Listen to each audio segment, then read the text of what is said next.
nom du Père, du Fils et du Saint-Esprit, un seul Dieu béni éternellement. Je suis la lumière du monde, dit Jésus le Christ. Celui qui me suit ne marchera pas dans les ténèbres, mais il aura la lumière de la vie. Bonjour à tous et à toutes. Nous sommes accueillis par cette belle parole de l'Évangile. Bonjour aussi à ceux qui nous regardent sur YouTube. Soyez les bienvenus. Et nous voulons donc chanter avec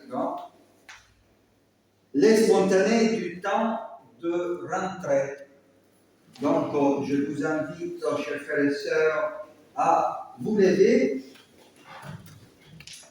et lever les spontanés.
Dieu notre Père, nous te rendons grâce pour Jésus-Christ.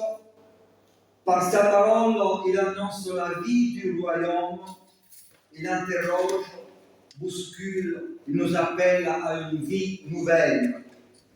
Par sa résurrection, il proclame la vie du royaume, il chemine avec nous, il construit notre confiance, il nous rappelle que nous sommes destinés à la vie et non à la mort. Nous te rendons grâce, Seigneur, aussi pour ce culte, ce temps de prière, d'écoute et de louange où tu nous accueilles personnellement et comme Église. Seigneur, tu connais le cœur de chacun de nous dans le secret de la prière personnelle. Nous te remettons notre vie afin qu'elle soit libérée, purifiée et accueillie par toi en Christ, notre Sauveur et Maître. Amen. Chers frères et sœurs, après la prière de louange, je vous invite à chanter le premier chant indiqué, donc Alléluia. Je donne la bienvenue tout particulièrement à ceux qui sont ici pour la première fois. Il y en a, et je renouvelle cette parole de bienvenue. Donc, Alléluia, 51-8, grande et merveilleuse. C'est un chant un peu, vraiment fortissimo, presque. Hein? On va voir si on y arrive. Hein?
Je vous invite à prendre place, chers frères et sœurs.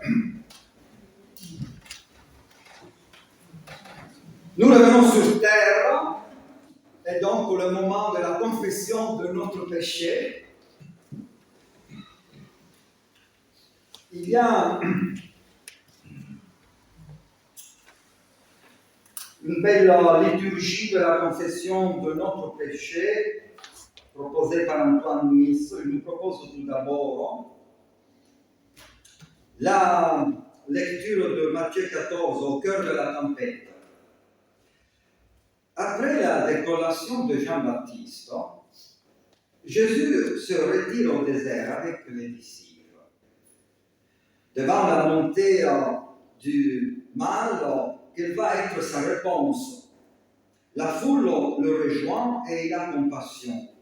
Il guérit les infirmes et il nourrit la multitude. Après le partage des pains et des poissons, Jésus renvoie les disciples pour qu'ils traversent le lac dans une barque. Au milieu de la nuit, la tempête se lève. Les disciples rament contre les vents contraires et contre les vagues terrifiantes. Leur barque est menacée, ils ont peur. Jésus les rejoint en marchant sur les eaux. Les disciples pensent d'abord que c'est un fantôme, mais Jésus les rassure. Pierre lui dit, « Si c'est toi, ordonne-moi d'aller vers toi sur les eaux. » Viens, Pierre. Pierre sort de la barque et marche sur la mer. Mais en voyant la force du vent, il prend peur et il commence alors à s'enfoncer. Il s'écrie, « Jésus, sauve-moi. »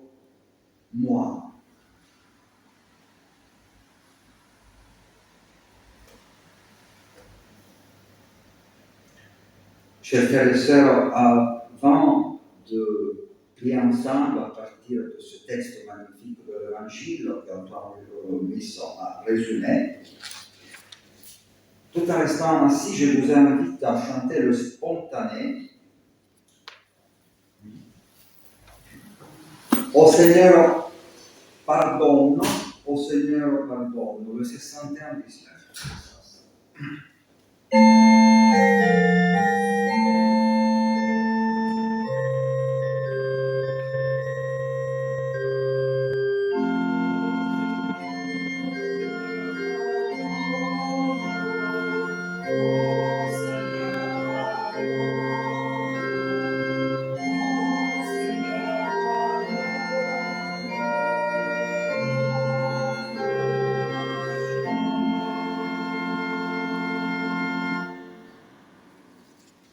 Comme les disciples au cœur de la tempête, nous nous épuisons à ramer contre les vents contraires. Nous avons le sentiment que nos pains et nos poissons sont dérisoires face à l'immensité des besoins de notre monde. Nos vies sont chargées, fatiguées, nous sommes bousculés par le vacarme et le chaos. Nous sommes menacés par la crainte et l'agitation. Notre foi aussi se fatigue. Seigneur, Seigneur, aie pitié de nous. Dans l'Évangile, tu nous appelles à sortir de la barque pour marcher sur les eaux. Mais lorsque les vents se font menaçants, nous nous mettons à douter. Devant le mal et la violence qui gouvernent le monde, nous prenons peur, nous perdons confiance. Nous nous enfonçons dans la crainte et l'oubli, le doute et l'indifférence. Notre foi se dessèche. Seigneur, aie pitié de nous.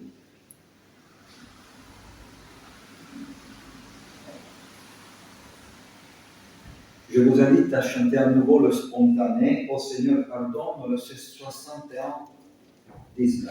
Hein?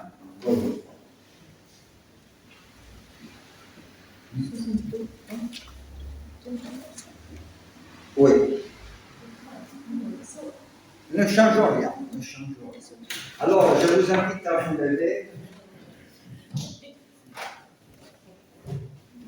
Après cette invitation à la confession du péché, que je trouve très pertinente, chers frères et sœurs, c'est quelque chose qui nous invite à être beaucoup plus courageux, beaucoup plus tenaces, parce que finalement, nous recevons l'Esprit du Seigneur pour pouvoir faire bouger les montagnes. Donc, effectivement, cette réflexion d'Antoine Nuis nous parle au peu de notre foi. Nous pouvons nous ouvrir et le laisser agir. Lui, Dieu notre Père qui a ressuscité le Christ. Mais finalement, notre faiblesse est remplie par sa grâce et nous recevons l'assurance de la part de Dieu, de sa proximité, de sa communion, de sa relation intime avec chacun de nous. Je suis le premier et le dernier, l'alpha et l'oméga, le commencement et la fin, dit le Seigneur ressuscité. Donc, c'est avec joie que nous recevons cette parole ultime, c'est la parole du Christ, celui qui est l'oméga, le dernier. Nous pouvons marcher dans la confiance et être joyeux dans le témoignage. Amen. Chantons le cantique de la joie et de la grâce. Oh, ma joie et mon espérance.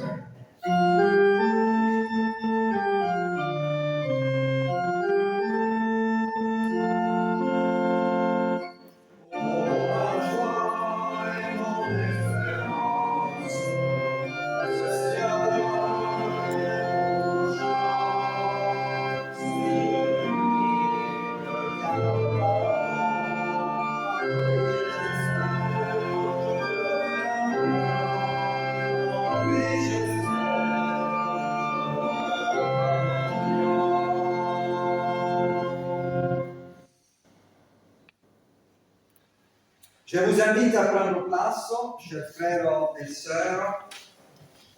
Avant la lecture biblique, nous voulons prier ensemble. Que ton esprit nous accorde un cœur ouvert.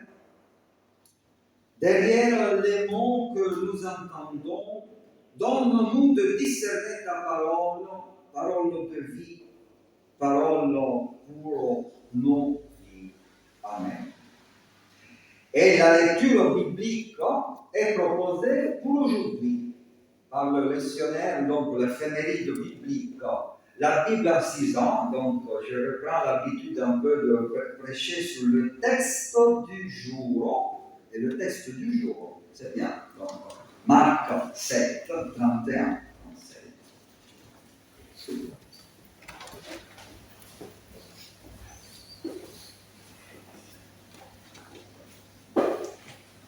Jésus quitta le territoire de Tyr et revint par Sidon vers la mer de Galilée, en traversant le pays de la Décapole.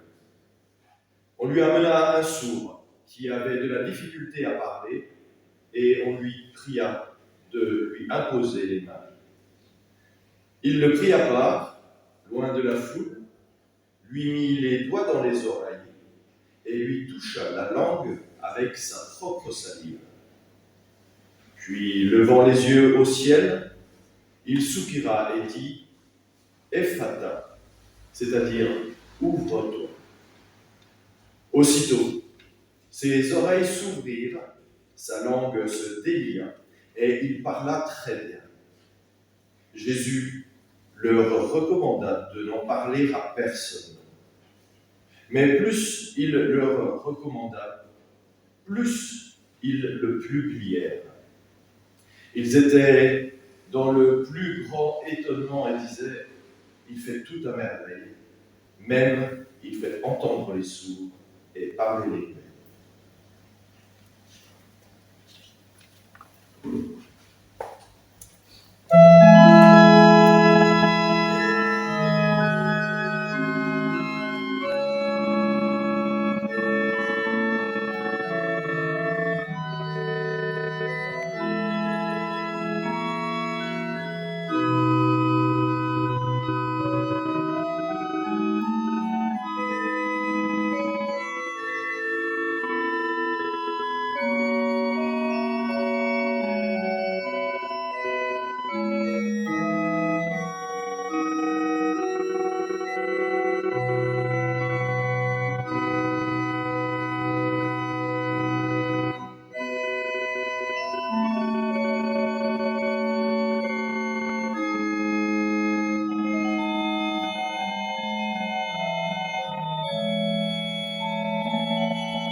Cette guérison a lieu dans le territoire de la Décapole, une région composée de 10 villes, 10 qui s'étaient alliées pour mieux se défendre contre la pression de la population israélite voisine. La Décapole, une fédération de 10 villes dans le territoire païen.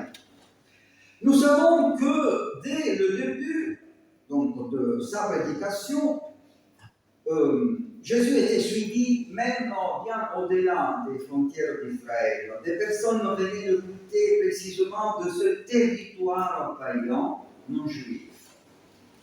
Jésus lui-même s'était rendu dans l'une des 10 villes, Géraza.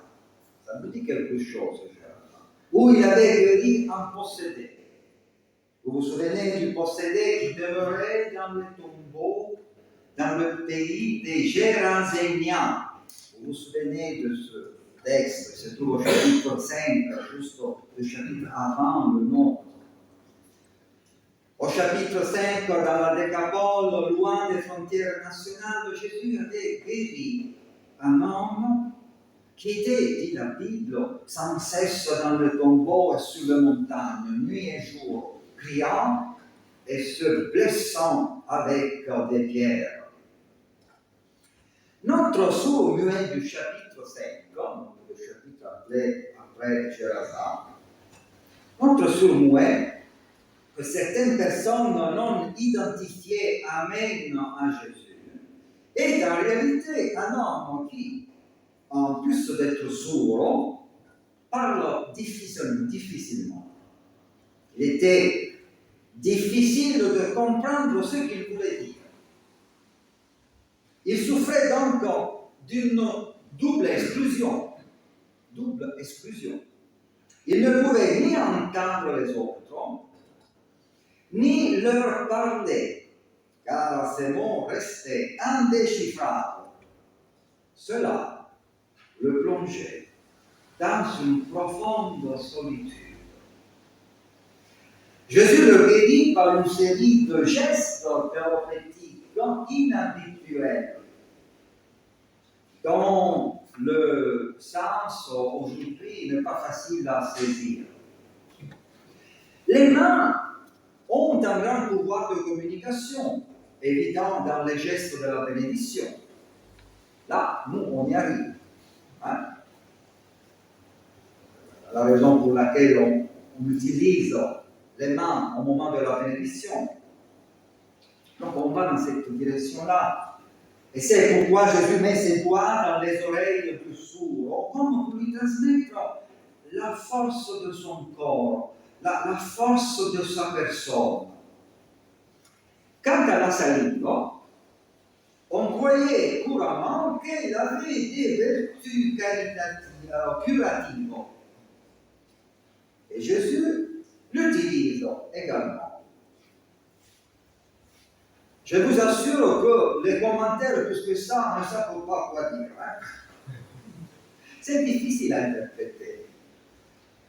C'est un texte très très ancien, chers frères et sœurs. Donc il y a aussi toute une série de savoir-faire, un peu de la thaumaturgie. Thaumaturgie. Toutefois, la guérison ne s'opère pas à travers ces gestes, mais par un ordre, une parole prononcée en araméen, ephata.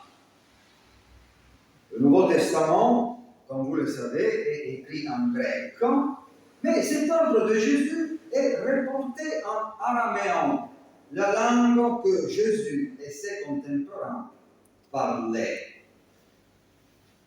Personne ne parlait l'hébreu au temps de Jésus. C'était comme le latin aujourd'hui, l'hébreu. Mais il parlait le araméen.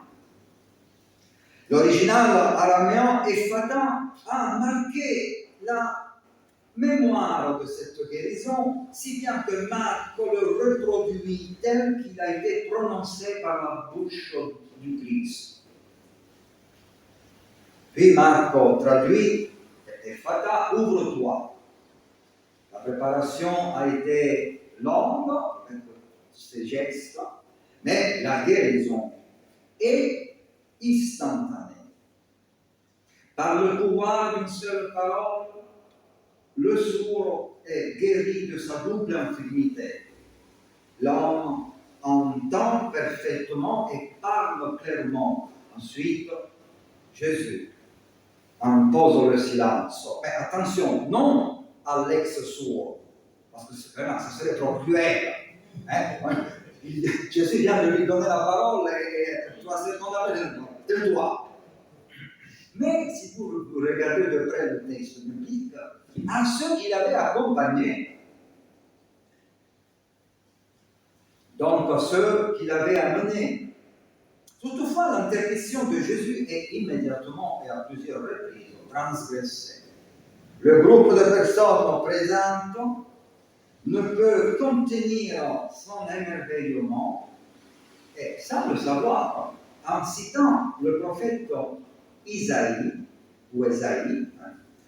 reconnaît ce groupe-là que Jésus a bien fait toutes choses. Et puis on cite le prophète Isaïe, devenant porteur d'une parole prophétique. Mais revenons à l'ex-sourd-muet. Jésus a rétabli la fonction des deux organes du corps qui permettent la communication et la construction de relations humaines. Chers frères et sœurs, ce n'est pas un détail. L'Évangile permet à nouveau la communication, la construction de relations humaines. Nos sociétés modernes qui ne savent plus par où commencer pour trouver une harmonie au sein des presque 9 milliards d'êtres humains, devraient s'inspirer de ce texte, un texte majeur, sur comment reprendre la communication, un appel à vivre pleinement la relation humaine.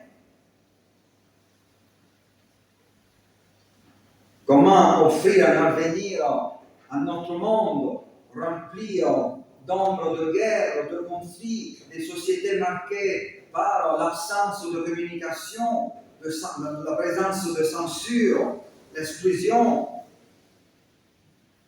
L'Évangile rétablit la communication, la construction des relations humaines. L'Europe chrétienne devrait le savoir, que Marc de l'Évangile, c'est exactement ça. Mais il semble que ce ne soit pas toujours le cas. Lorsqu'on entend, par exemple, une personnalité très importante déclarer en Europe que l'Europe est le beau jardin à protéger de la jungle qui l'entoure. Je ne sais pas si vous avez entendu cette phrase. Bon jardin à protéger de la jungle des autres 8 milliards.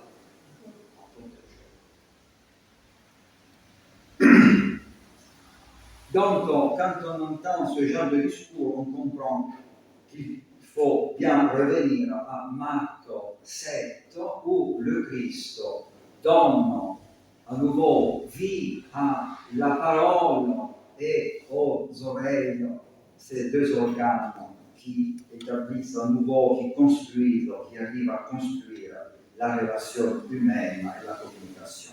Et quel pourrait être le sens de cette deuxième œuvre puissante de Jésus en terre païenne, après le texte de Marc 5, avec le possédé qui se tape des pierres sur la tête?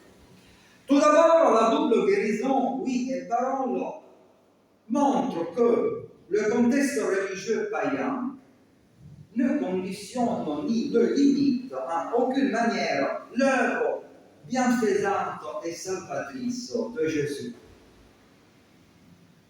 En second lieu, l'initiative solidaire de ce groupe de personnes païennes et leur réaction à la guérison, donc ça fait toutes choses belles. Donc, ça montre que Jésus est bien accueilli parmi les païens. Peut-être, chers frères et sœurs, mieux que parmi, mieux chez les païens que parmi ces co-religionnaires juifs. Hein?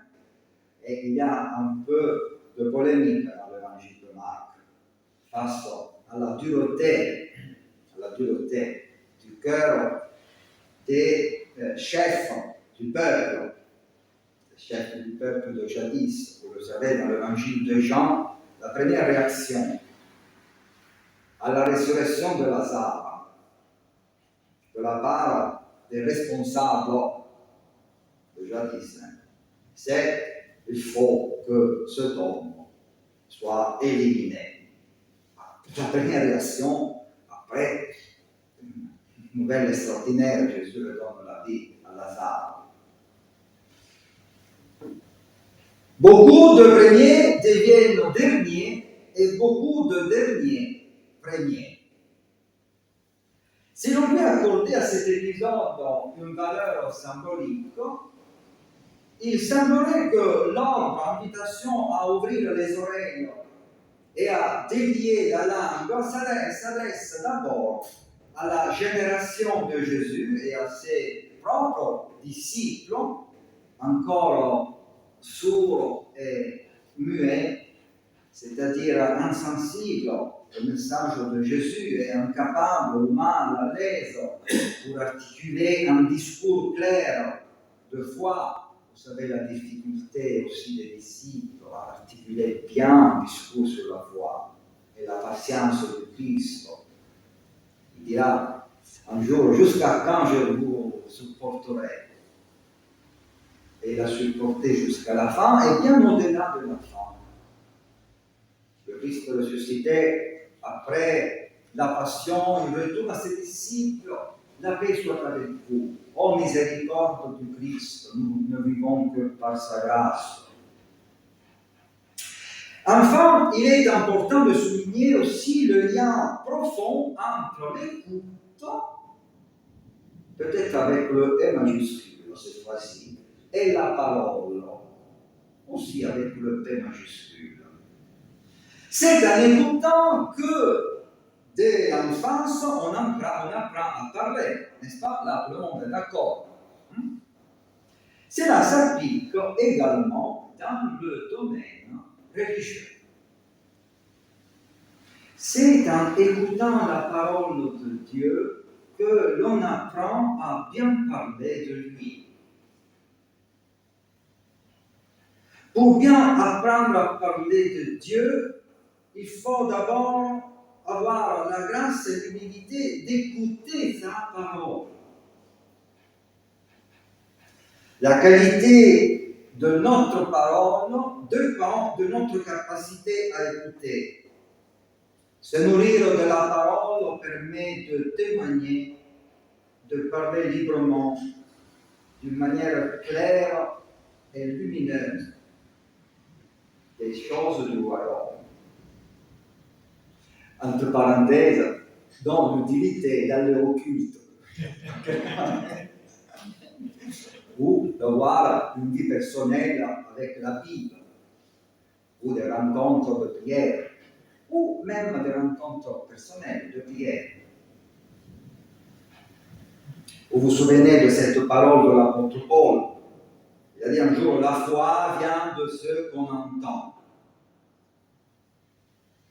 Et si la foi vient de ce qu'on entend, et ce qu'on entend vient de la parole de Christ. Or, cette parole de Jésus est fatale, petite et mystérieuse en même temps, est une parole qui parle à la fois de chaque chrétien et pas seulement aux sourds muets de la décapole. Ouvre-toi. Même le discours, chers frères et sœurs, pour une autre parole prononcée par Jésus auprès de la fille du chef de la synagogue, là aussi en araméen. Vous vous souvenez de cette autre parole? Talita Kumi, ce qui signifie jeune fille, lève-toi. Lève-toi, ouvre-toi. Talita Kumi, lève-toi. Ephata, ouvre-toi. Deux paroles, signe et symbole d'une nouvelle réalité, la réalité du royaume offert à tous ceux qui écoutent, mettent en pratique la parole du Christ. Deux petites paroles en araméen qui sont paraboles et signes de ce nouveau monde que le Christ commence, inaugure pour nous. Ouvre-toi à la parole, à la vie, à l'écoute, à la confiance, au courage, à la ténacité d'une parole nouvelle qui donne vie à la vie et résiste à l'individualisme et à la mort. Et lève-toi. Tu as reçu la force et la dignité d'exister dans ce monde, même si tu penses d'être faible, fragile, sans force, sans capacité visible et appréciable. Lève-toi, car personne ne vive de sa propre force, mais tous vivent grâce à la miséricorde et à la patience de Dieu qui est devenu proche de toi. Ce Christ, Fils, notre frère aîné du Père Tout-Puissant. Amen.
nous faisons suivre à cette interlude de Takapo, le chant indiqué 52-17, les deux strophes, 52-17.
Chers frères et sœurs, je vous invite à rester debout et à prendre la confession de foi que vous avez donc dans le recueil Alléluia. À la page 1099, il y a donc un recueil de confession de foi 1099, à la page 1099. Il y a la confession numéro 3, au 64, 61.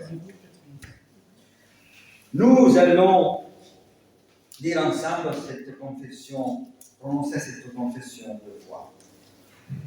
Je crois en Dieu Père, dont la parole soutient la vie des hommes et oriente leur histoire. Il est leur Fils. Je crois dans son Fils, né parmi les pauvres, lumière dans notre nuit, premier-né dans le monde. Il est vivant. Je crois dans l'Esprit Saint, qui nous fait naître à la vie de Dieu, qui anime le combat de la justice, qui nous conduit dans l'espérance. Il est la force qui fait vivre. Je crois dans la Sainte Église universelle, messagère de la bonne nouvelle qui rend libre et nous enfants de la vraie vie. Je crois à la résurrection, dans l'imminence d'un monde nouveau où Jésus-Christ, notre Seigneur, sera pour tous. Amen.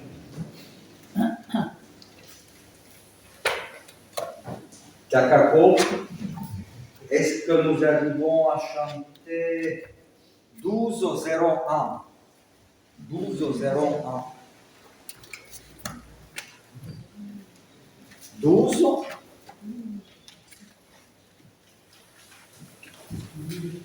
C'est 12, non, attendez. Je vais profiter de Takapo, de la présence de Takapo. C'est là. Non? Si. Voilà. 12, 0, 1.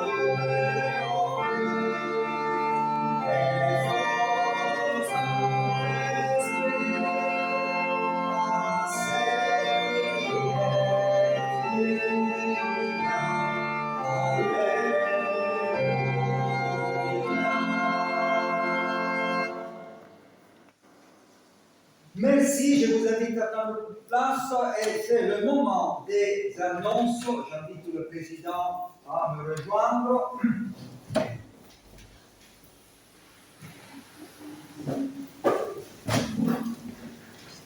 Merci beaucoup Stéphano pour ce culte éclairé et cette très belle prédication.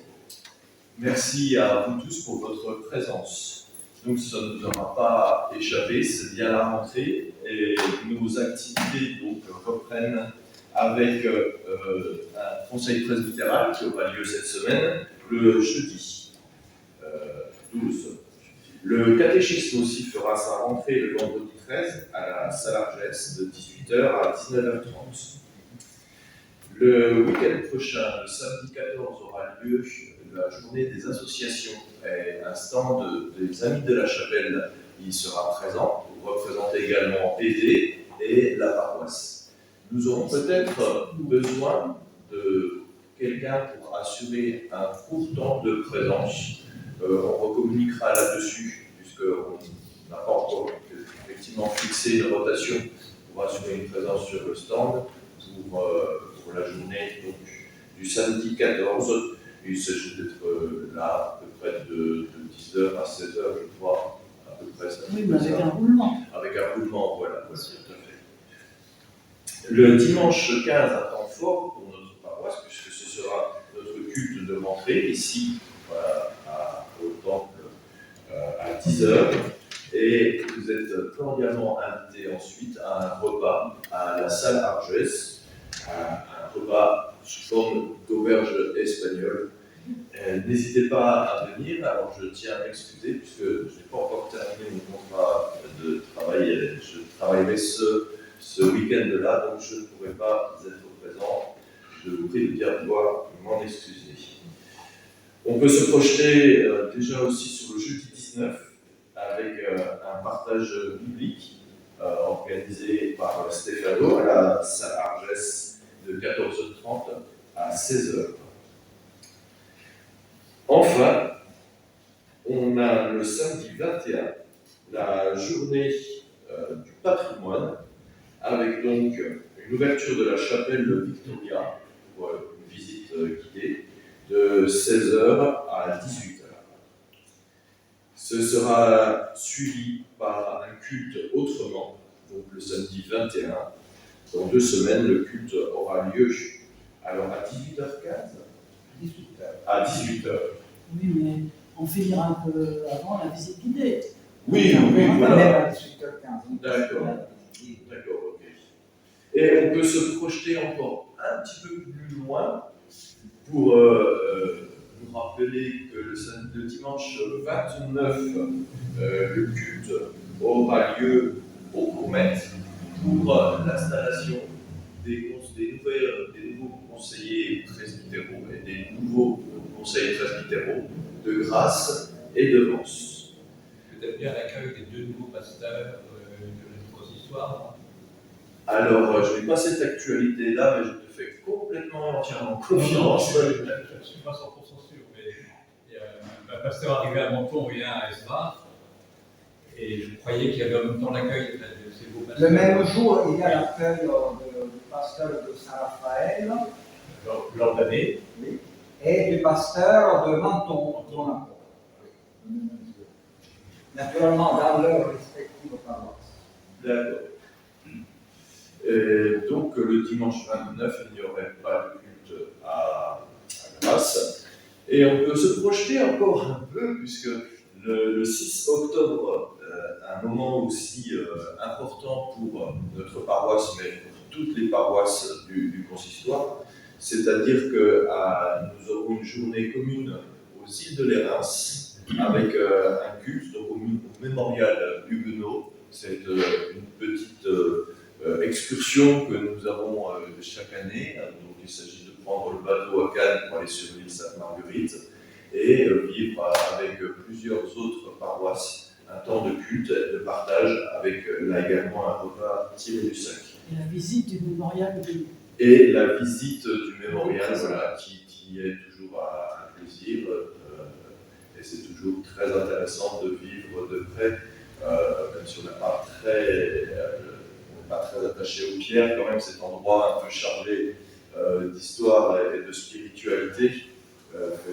Traverser la mer, c'est toujours en soi une épreuve. Il faut dire que Sylvie Cadier, qui est présidente de l'association du Mémorial Huguenot, fera une visite guidée de la prison, là où ont été enfermés des pasteurs pour leur foi. Voilà. Voilà, avec cette fameuse inscription qui a été reprise. Régisté. Voilà. C'est pas une erreur. Non, ça, c'est- À la tour de Constance. Mais l'esprit c'est le même. J'ai voulu romancer un peu là, je crois. L'esprit c'est exactement le même. Pourvu que j'ai pas le mal de mer. Merci beaucoup, cher Fabien. Et peut-être qu'on peut ajouter, vu qu'il y a aussi les responsables des Amis de la Chapelle, le fait qu'à partir de mi-septembre, les vendredis, Inge, vous voulez venir de 17h à 19h, et les dimanches de 11h à 13h, la Chapelle Victoria accueille une exposition Paysages de bois et de forêt, rencontre particulière avec la nature mystérieuse. Découvrez 12 photographies magnifiques en couleur de Michel Cresque. Entrée libre. Et la sortie aussi, cette fois. Parce que chez nous, c'est à la sortie. Cette fois, non.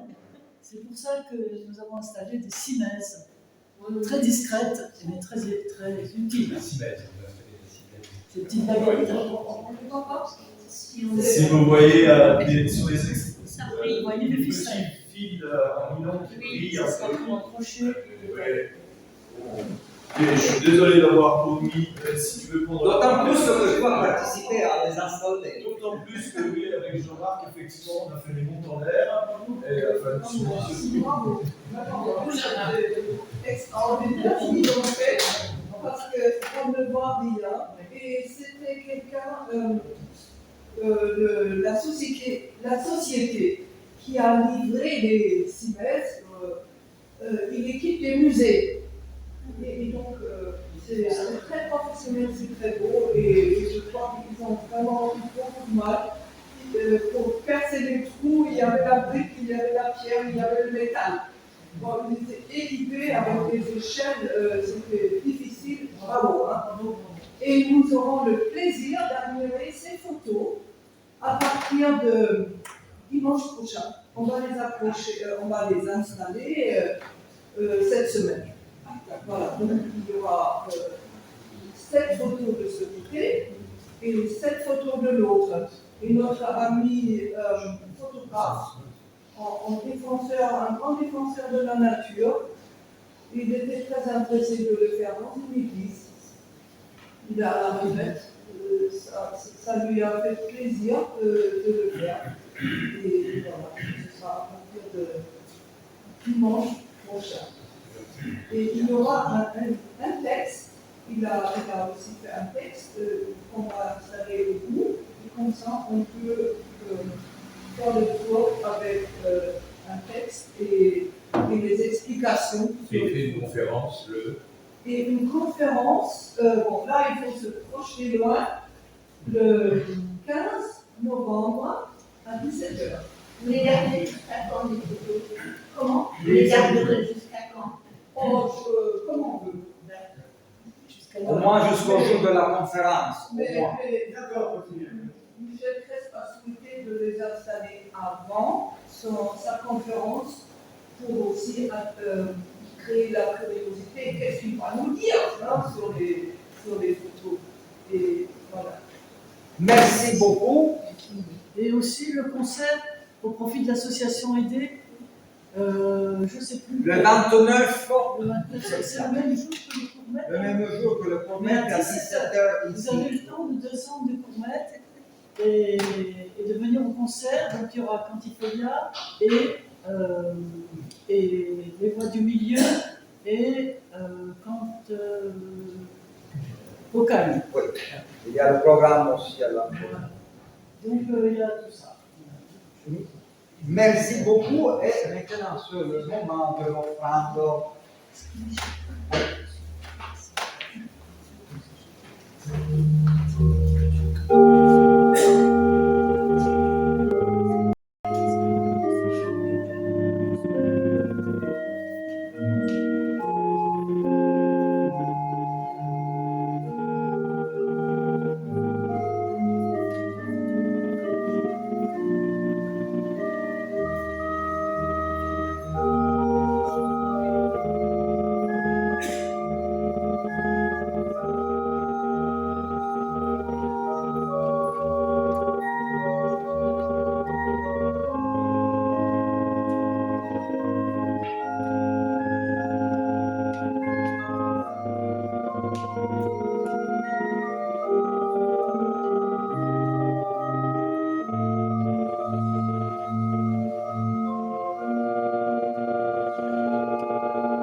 vous invite à la prière d'intercession. À partir de cette parole du Christ, de l'apôtre, soyez toujours joyeux, soyez en paix les uns avec les autres. Nous prions le Seigneur. Nous te remettons tous ceux que tu nous confies, et particulièrement ceux qui ne trouvent pas la joie, ceux qui ne sont pas en paix et ceux qui ne vivent pas la grâce. Parce que parfois, Seigneur, l'épreuve est trop lourde, l'espérance trop lointaine. Nous te remettons les chefs des peuples et les fonctionnaires pour qu'ils aient à cœur de promouvoir la justice et la paix. Nous te remettons les chercheurs et les médecins pour que tu les soutiennes et les inspires, qu'ils trouvent, qu'ils guérissent et qu'ils relèvent. Et nous te remettons les familles et les communautés pour qu'elles soient des lieux de partage, de communion, de communication, d'amour et de réconciliation. Et nous te remettons notre Église et toutes les Églises pour qu'elles proclament et vivent la justice et ta libération. Chers frères et sœurs, je vous invite à dire ensemble de notre Père. Parfois la gestualité est importante. Nous l'avons vu dans ce texte de Marc 7, les gestes. Je vous invite à vous lever pour dire ensemble le Notre Père, afin que notre corps s'élève aussi vers le ciel. Notre Père qui es aux cieux, que ton nom soit sanctifié, que ton règne vienne, que ta volonté soit faite sur la terre comme au ciel. Donne-nous aujourd'hui notre pain de ce jour. Pardonne-nous nos offenses, comme nous pardonnons aussi à ceux qui nous ont offensés. Et ne nous laisse pas entrer en tentation, mais délivre-nous du mal, car c'est à toi qu'appartient le règne, la puissance et la gloire, pour le siècle des siècles. Amen. Le dernier chant antiqué se trouve au 45-08. Nous faisons la première et la troisième strophe.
Que le Seigneur nous bénisse et nous garde, que le Seigneur tourne sa face vers nous tous et nous donne la paix.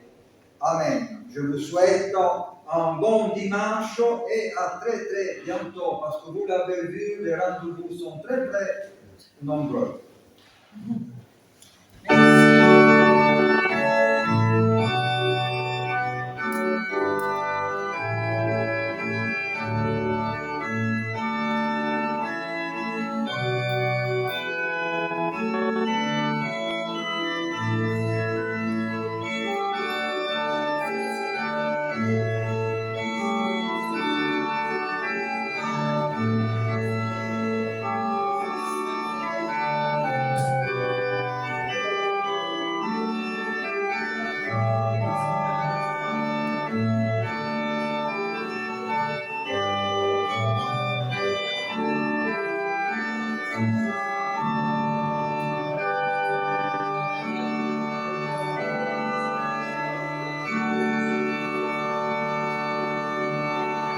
Merci Jacopo. Et je voudrais aussi dire merci à Tony pour le service du culte en ligne. Eh oui, parce qu'à chaque fois, on le dit.